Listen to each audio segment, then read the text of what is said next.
El cicle La construcció d'un país modern serà l'eix principal de les activitats culturals d'Òmnium a l'Alt Penedès durant el 2017.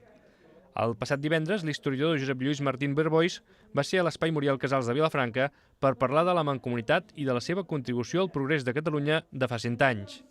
Era l'activitat que inaugurava el cicle La construcció d'un país modern, que serà l'eix principal de les activitats culturals d'Òmnium a l'Alt Penedès durant el 2017. Abans de la conferència, la secretària d'Òmnium a l'Alt Penedès i coordinadora del cicle, Maria Dolors Oliver,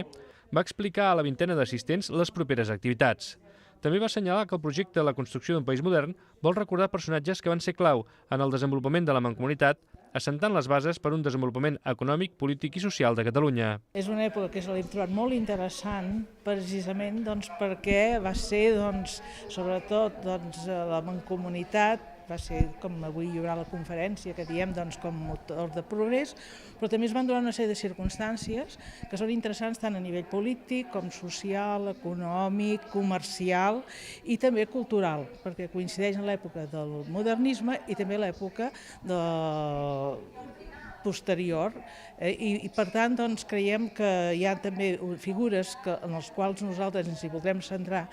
Tot seguit va ser el torn del conferenciant, l'historiador Josep Lluís Martín Berboix, que va destacar el paper de país que va jugar la Mancomunitat en el primer quart de segle XX. La Mancomunitat té una importància molt rellevant perquè intenta ser una mena de generalitat en un moment que no n'hi ha. Des de 1716 no hi ha Generalitat de Catalunya, no hi ha cap mena d'institució que pugui representar el país així fortament i l'aparició de la Mancomunitat ens fa,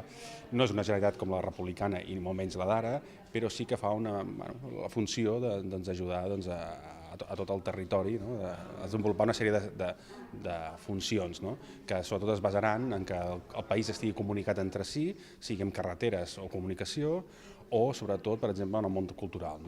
fer escoles, biblioteques, sobretot, i que la gent arribi a la cultura i que estigui connectada entre si. Amb el seu estil planer i didàctic, Josep Lluís Martín va explicar com Prat de la Riba primer i Puig i Cadafalch després van fer, amb pocs recursos, una gran obra, envoltant-se de talent, emmirallant-se en Europa i prioritzant la formació de professionals en àmbits com l'educació, la sanitat o l'agricultura. Tot això es va fer, a més, en un context polític complicat, tant a nivell espanyol com internacional.